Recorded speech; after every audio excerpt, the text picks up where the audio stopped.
welcome back to my channel. Today, I'm going to be sharing what each Enneagram type wishes you knew.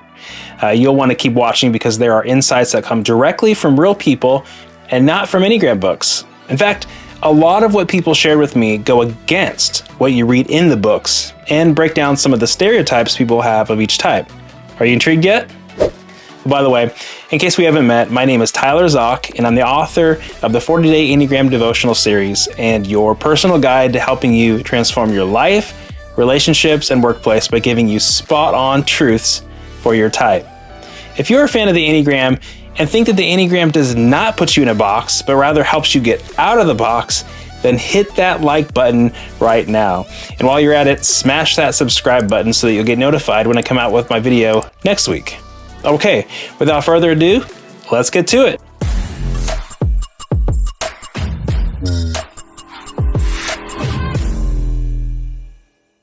All right, here are the things that ones wish that you knew about their type.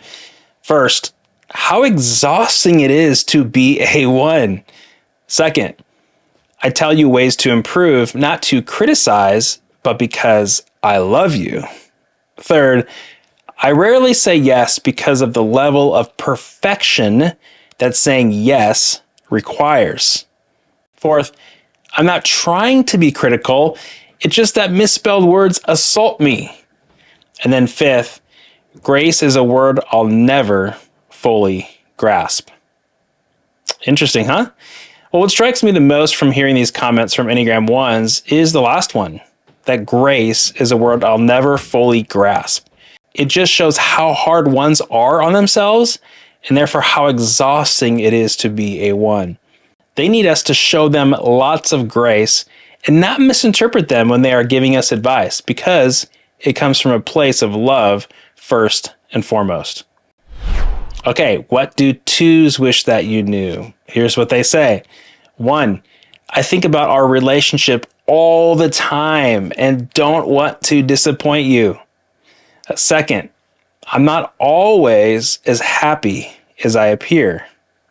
Third, it's so exhausting having the capacity to feel everyone's problems and anxiety.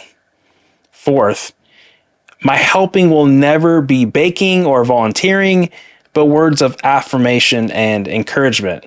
Now, I know some twos love baking, but I think it's helpful because there can be stereotypes, and not all twos love baking, but their help comes from affirmation and encouragement. And then lastly, they say it's hurtful when we give and give, but rarely receive it back. What strikes me the most from hearing these comments from Enneagram 2s is it's so exhausting to have the capacity to feel everyone's problems and anxiety, right? Just like mistakes jump out to ones, people's feelings get absorbed and jump out at an Enneagram 2. Like they're a sponge that absorbs everyone's emotions. That's why it's so easy to put off their own needs and come to everyone else's rescue, right? Because they just feel what other people are feeling. And the least we can do is to try to explore their needs, the two's needs and feelings, and put an arm of support around them because they deserve it. Okay, what do threes wish that you knew about their type? First of all, they say, not all of us are power-hungry, success-driven, unempathetic CEOs. Second, many of us couldn't care less about brand name clothing or the kind of car we drive. Third, though we may appear confident, we often feel insecure and unworthy. Next, I often wonder if I'll ever be enough. And then lastly, I'm not very competitive with others, but with my own past goals.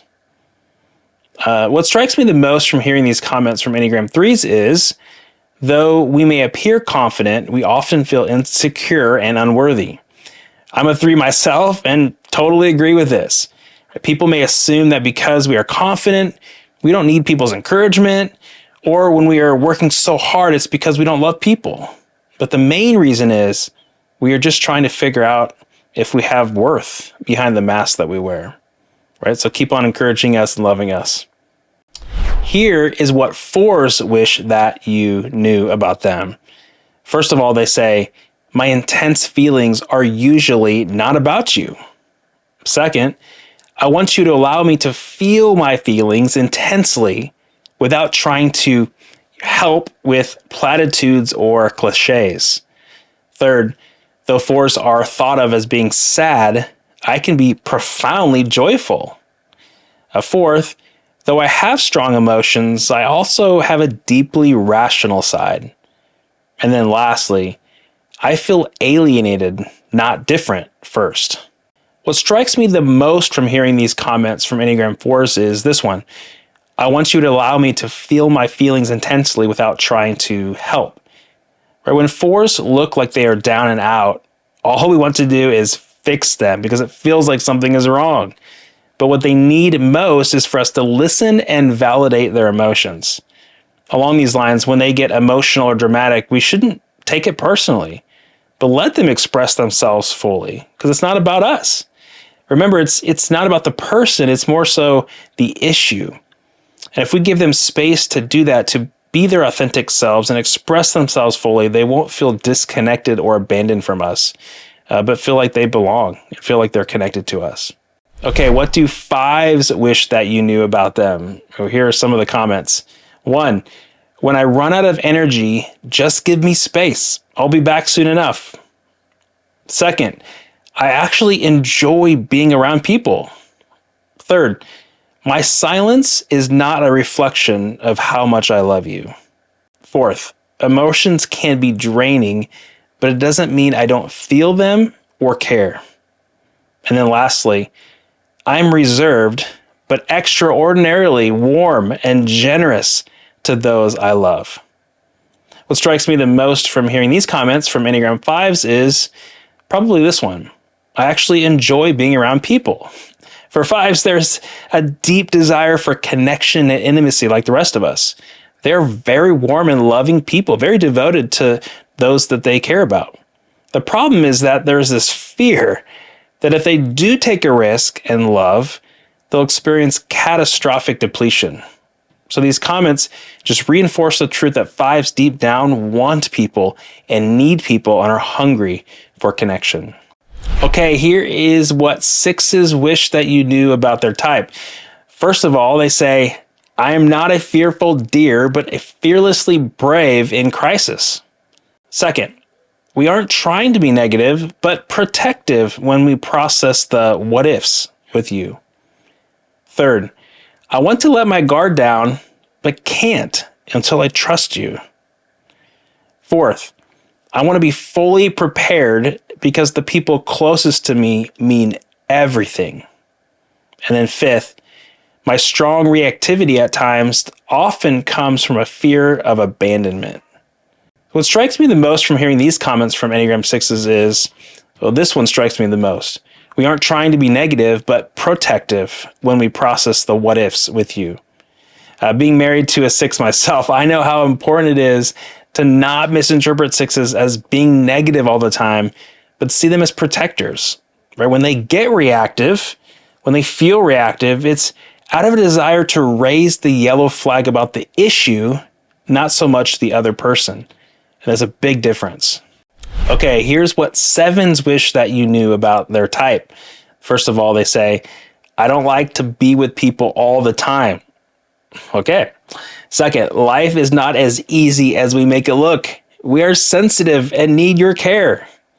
Third, it's exhausting being so passionate and having so many ideas all the time. Fourth, I'm not just fun, but also have wisdom to offer. I can be a nerd who is very organized. And then fifth, though I may be chipper, I get sad and go through really hard stuff. What strikes me the most from these comments is probably this one. It's exhausting being so passionate and having so many ideas. Right? When I look at my 7 friends, life seems joyful and carefree to them. But deep down, they're saying that they have a racing mind that makes them tired and anxious under the surface. This is why we can't buy into the lie that they are independent and have no needs, but they are needy. That they need our love and they need our support every single day. Next, what do 8s wish that you knew about them? Well, here's 5 things. 1, at my core, I deeply love people. It just doesn't look like coddling. 2nd, I am often too exhausted to lead, but will do it out of necessity. 3rd, I am deeply fragile under these 45-mile thick walls. 4th, I'm not trying to be rude or bossy, but fiercely loving. And 5th, I don't like offending others with the truth, but want to help them. What strikes me the most from these comments is this one. At my core, I deeply love people. It just doesn't look like coddling. But I have an 8 son, and I often get frustrated because his love languages are not my love languages. It's easy, so easy to misinterpret him. And I think that sometimes he doesn't love me. But the truth is, he does love me. It just looks different. And so we all need to better understand 8s and see that their love often manifests as truth-telling, authenticity, protection, serving, and providing for us. They are fiercely loving. And lastly, let's talk about what 9s wish that you knew. And this is a big one because 9s sometimes won't tell you. Okay, so first of all, they say, I stopped arguing because I'm tired of my opinion being dismissed. Second of all, they say, I am not lazy. I hardly ever slow down and rest. Third, how often I feel neglected, overlooked, and forgotten. Fourth, even though I'm cool on the outside, I struggle with a lot of inner anxiety. And then fifthly, though I'm easygoing, there's a sleeping bear inside that you don't want to poke. I like that. Watch out. Okay, what strikes me the most from these comments from 9s is this one probably stuck out the most. How often I feel neglected, overlooked, and forgotten. Whereas 2s might hulk out eventually when others don't reciprocate their help, 9s oftentimes don't say anything. So they smile and they keep supporting us while feeling deeply hurt inside. Therefore, the best thing we can do is not take advantage of them, but make them feel seen and heard every single day. And to recognize that there's a sleeping bear inside of every 9 that's waiting to come out. Right? They are powerful, powerful friends and loved ones. Now I want to know what you think. Which point resonated with you the most about your type? And what do you want people to understand most about your type? Drop a comment below and let us know. We'd love to hear from you. Now don't leave yet because I've created a playlist with over 90 minutes of free teaching on how each Enneagram type is in love. This is just an extension of the video today because it will help you to learn more about the things about yourself that you wish that your loved ones would know about you. So it's a great video to watch and then share. So click on the playlist right here and choose your type to continue enjoying more valuable content, and I'll see you in the next one.